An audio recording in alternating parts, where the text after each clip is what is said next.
Төв аймгийн Заамар сумын улаан шивэртийн аманд олборлолт явуулдаг Авдар Баян компаниас өөрийнх нь эзэмшлийн талбайд хууль бусаар үйл ажиллагаа явуулж байгаа талаар мэдээллээ. Хэргийг тодруулбал 2012 онд Авдар Баян компани эзэмшлийн 55 гектар талбайг урт нэртэй хуулиар ашигт малтмал ашиглахыг хориглосон талбайтай давхцаж байна гэж үзэн эрхийг нь цуцалжээ. Гэвч сүүлд лавлгаа гаргуулахад урт нэртэй хуулийн ашиглахыг хориглосон талбайтай давхцаагүй гэх хариу гарсан байна.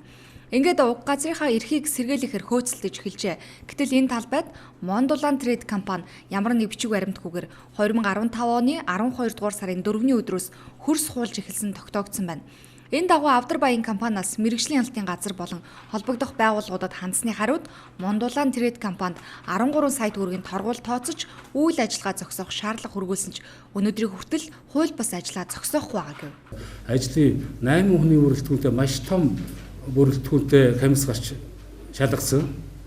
За энэ шалгалтаар бол одоо үнэхээр өөрсдөө хүлээн зөвшөөрсөн лицензгүй хууль бус талбай хийж байгаа гэдэг одоо яг одоо Эмно компани захирал одоо уурхайн дарга нь Төвшин Дөгс тэрхийн Цэрэнбатаа нар нь хүлээн зөвшөөрсөн байдаг.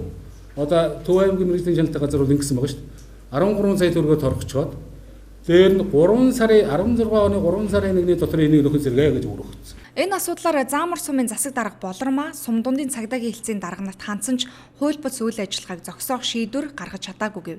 Мондулан Трейд компани бичиг баримт зөвшөөрөлгүйгээр хөрс хуултын ажил хийж өнгөрөгч бэм гарагаас алттай шороог тээвэрлэж зөөх угаах ажлыг эхлүүлсэн гэлээ. Өнгөрсөн 10 хагас өдөр чи хэдэн бэ? 16 баха. 16-ны 15 цагаас эхлээд угаалт эхэлж гэлээ.